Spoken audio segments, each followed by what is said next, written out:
আসসালামু আলাইকুম এভরিওয়ান, চলে আসলাম আরও একটা নতুন পর্বে। গত পর্বে আমরা দেখেছিলাম পেজ লেআউট থেকে পেজ লেআউট থেকে আমরা margin, orientation, size, column, page break, line number, hyperlink এগুলো নিয়ে আমরা দেখেছিলাম। তো আজকে আমরা দেখব বাকি পেজ লেআউটের বাকি যেগুলো অপশন আছে। তো এখানে আছে প্রথমেই দেখেন ওয়াটারমার্ক। ওয়াটারমার্কের কাজ কি? ওয়াটারমার্ক হলো আমাদের যে লেখাটা আছে এই লেখাটার নিচে আমাদের একটা যে কোম্পানি বা আমরা যেটার আন্ডারে কাজ করতেছি বা যে কোনো সংগঠন বা যেটার হোক আমাদের যে একটা নাম থাকে বা একটা লোগো থাকে সেটাকে আমরা ওয়াটারমার্ক আকারে নিচে দেওয়া। তাহলে আমরা যদি ওয়াটারমার্কে যাই, দেখেন ওয়াটারমার্কে গেলে আমাদের এখানে কয়েকটা অপশন চলে আসছে। তো এখান থেকে আমরা দিতে পারি অথবা এখান থেকে আমরা কাস্টম ওয়াটারমার্কে চলে যেতে পারি। আমরা যদি কাস্টম ওয়াটারমার্কে যাই তাহলে এখান থেকে দেখেন এখানে হচ্ছে নো ওয়াটারমার্ক। এখন যে আমরা এখান থেকে টেক্সট ওয়াটারমার্ক দিই, দেওয়ার পর আমরা এখান থেকে এটা থাকবে ল্যাঙ্গুয়েজ, আমরা কোন ল্যাঙ্গুয়েজে দেবো সেই ল্যাঙ্গুয়েজটা এখান থেকে আমরা সিলেক্ট করে দিতে পারবো। তো আমরা ইংলিশে দেই। ইংলিশে দেওয়ার পর এখান থেকে আমরা টেক্সট আমরা যেটাকে ওয়াটারমার্ক হিসেবে চাচ্ছি আমরা সেই টেক্সটটা এখানে বসাই দেবো। আমরা এখানে লিখে দেব। যদি আমরা লিখে দেই green light volunteer society, suppose এটা আমরা ওয়াটারমার্ক হিসেবে চাচ্ছি। এই ওয়াটারমার্কের যে আমাদের ফন্টটা আছে সেটা আমরা কোন ফন্টে চাই, এখানে আমাদের বাই ডিফল্ট ক্যালিবারি আছে, আমাদের ক্যালিবারিতে রাখতে চাই রাখতে পারি, অথবা আমরা এখান থেকে ফন্ট চেঞ্জ করেও দিতে পারি। তো আমরা এখান থেকে টাইমস নিউ রোমান ফন্টটা দিয়ে দিই।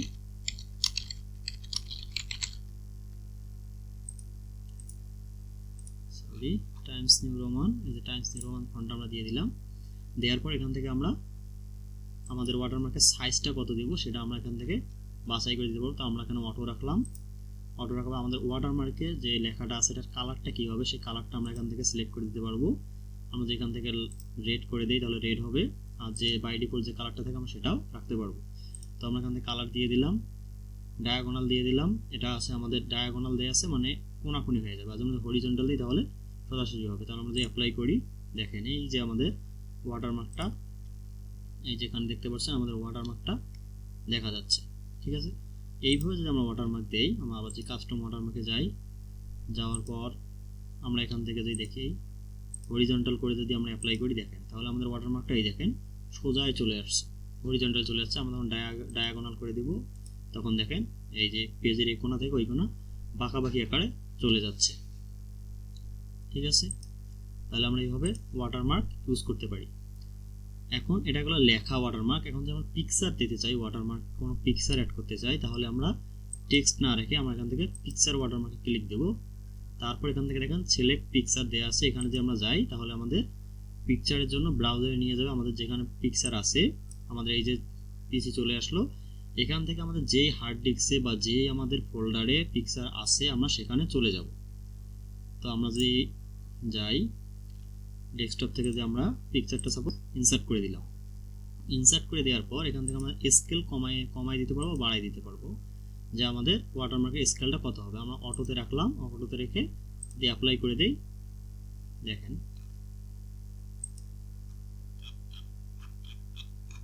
সরি আসলো না, আমরা আবার যাই এক্সিস্টিং ওয়াটারমার্ক। আচ্ছা, আমরা যদি আগের ওয়াটারমার্ক নান করে দেই,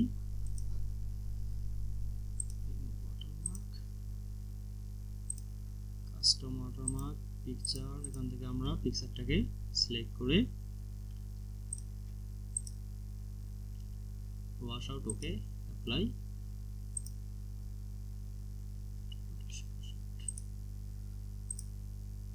দেখেন আমরা ওয়াশ আউট করে দিয়েছিলাম, এই জন্য একদম ঠিকঠাকভাবে বোঝা যাচ্ছিল না।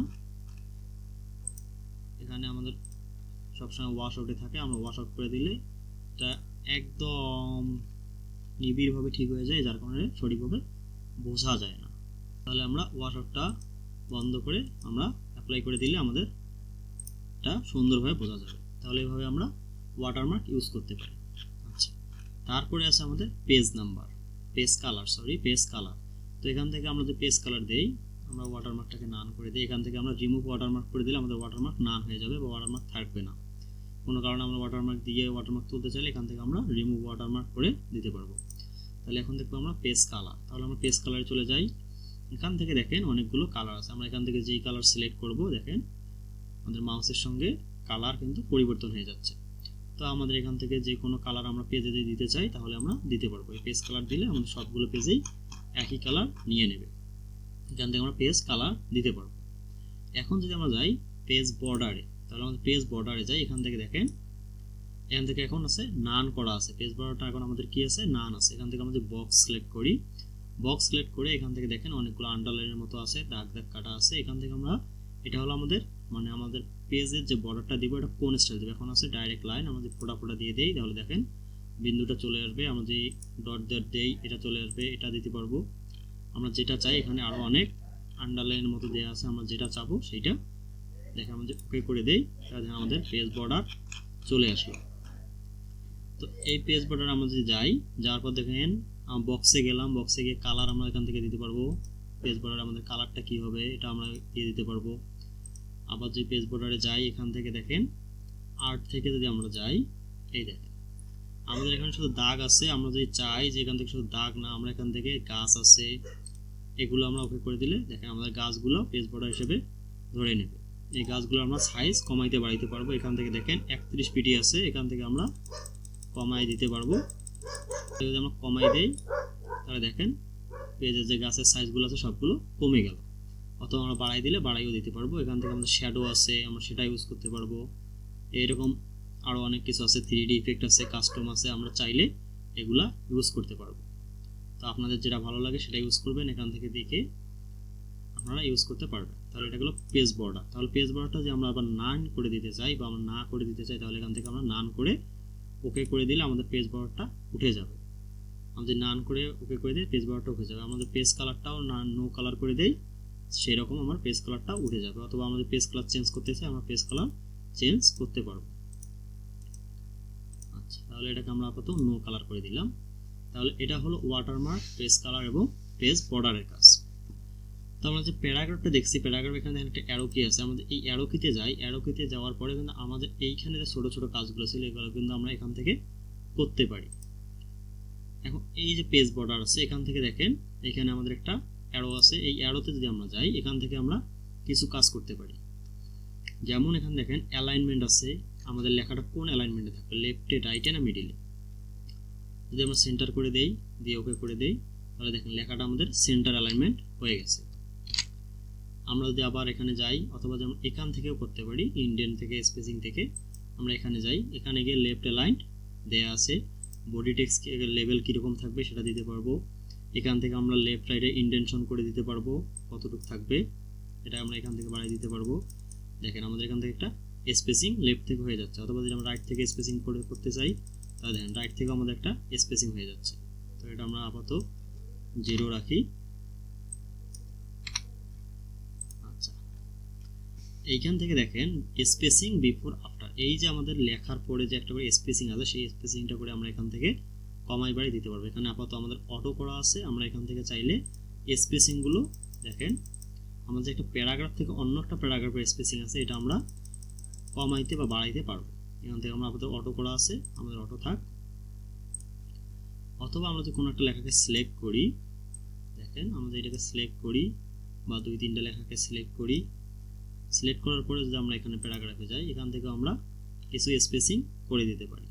এখান থেকে আমরা লাইন স্পেসিং দেখেন যদি বড় করে ওকে করে দেই তাহলে দেখেন আমাদের লাইন স্পেসিংটা বড় হয়ে গেল। আমরা যদি এখান থেকে আবার যাই, গিয়ে যদি আমরা লাইন স্পেসিং সিঙ্গেল করে দিই তাহলে আমাদের লাইন স্পেসিং আবার স্বাভাবিক হয়ে যাবে। এখান থেকে আমরা যে আমার প্যারাগ্রাফ থেকে প্যারাগ্রাফের লাইন স্পেসিং বাড়াইতে চাই, আমাদের এখানে যাই, যাওয়ার পর এখান থেকে বাড়াই দেই, দিয়ে ওকে করে দেই, তাহলে দেখেন প্যারাগ্রাফ থেকে প্যারাগ্রাফের স্পেসিংটা আমাদের বেড়ে গেল। এটা আবার যদি আমরা এখান থেকে যাই, গিয়ে এইখান থেকে দেখেন বিফোর থেকে যদি আমরা প্যারাগ্রাফ স্পেসিং অটো করে দিই তাহলে কমে যাবে। আবার যে আফটারে বাড়াই দিতে চাই আমরা আবার বাড়াই দিতে পারবো। এটা হলো যেটা আফটার আছে, মানে আমাদের প্যারাগ্রাফের পরের যে স্পেসিংটা আছে এটা বাড়াবে, আর বিফোর হলো প্যারাগ্রাফের উপরে যে বা শুরুতে যে স্পেসিংটা আছে সেটাকে বাড়াবে। তো আমরা এভাবে প্যারাগ্রাফের স্পেসিং বাড়াইতে বা কমাইতে পারবো। আচ্ছা, তারপর এখানে দেখেন পজিশন আছে, ওয়ার্ড টেক্সট আছে, বিহাইন্ড ফরওয়ার্ড বা সেন্ড ফরওয়ার্ড আছে, কিন্তু এগুলো শো করতেছে না। দেখেন এখানে আমরা ক্লিক করি তাহলে কোনো কাজ করতেছে না। তাহলে এটা কীভাবে কাজ করবে, এটা তখন কাজ করবে যখন আমরা কোনো ছবি বা কোনো টেক্সট বক্স বা কোনো অ্যালাইনমেন্ট নিয়ে কাজ করবো। যদি ইনসার্টে যাই, পিকচারে যাই, পিকচারে গিয়ে যদি আমরা কোনো একটা পিকচার ইনসার্ট করি, দেখেন ইনসার্ট করার পর যদি আমরা পেজ লেআউটে যাই, দেখেন পজিশন কিন্তু আমাদের শো করতেছে। এখন এইখান থেকে আমরা পজিশন থেকে আমরা পিকচারটাকে যে কোনো পজিশনে বসাইতে পারবো। এখান থেকে আমরা যদি দিক নির্দেশনা করে দেই, আমাদের পিকচারটা সেই পজিশনে চলে যাবে। পিকচারটাকে যদি আমরা ছোটো বড়ো করেই, ছোটো করলে ভালো বোঝা যাবে। পিকচারটাকে যদি আমরা ছোটো করি, তারপর দেখেন আমরা পজিশন যেখানে দেব, যে মাঝে দেই মাঝে যাবে, সাইডে দিলে সাইডে যাবে। এবং ওয়ার্ড টেক্সট এটা তো পূর্বেও দেখানো হয়েছে, ওয়ার্ড টেক্সট থেকে আমরা এগুলা টাইট করতে পারবো, থ্রো করতে পারবো, মানে পিকচারটাকে নিয়ে কাজ করতে পারবো। আচ্ছা, এখন আছে ব্রিং ফরওয়ার্ড আর সেন্ড ব্যাকওয়ার্ড। এই ব্রিং ফরওয়ার্ডটা যদি আমরা দেই, তাহলে পিকচারটা সব কিছুর উপরে চলে আসবে। পিকচারটা আরও যদি কোনো অ্যালাইনমেন্ট থাকে তার উপরে আসবে। এবং সেন্ড ব্যাকওয়ার্ড যদি দেই, তাহলে এটা আরও কোনো অ্যালাইনমেন্ট যদি থাকে সেটা নিচে চলে যাবে। আমরা ইনসার্ট থেকে যদি একটা শেপ নিই, দেখেন এখানে একটা শেপ নিলাম। শেপ নেওয়ার পর আমাদের এটাকে পিকচারটাকে ক্লিক করে পেজ লেআউট থেকে ব্রিং ফরওয়ার্ডে যে ব্রিং ফরওয়ার্ড করে দেই, ব্রিং ফরওয়ার্ড টু ফন্ট। এটাকে যদি আমরা সেন্ড ব্যাকওয়ার্ড, এটাতে শেপে কাজ করবে না, ছবি নিয়ে দেখি।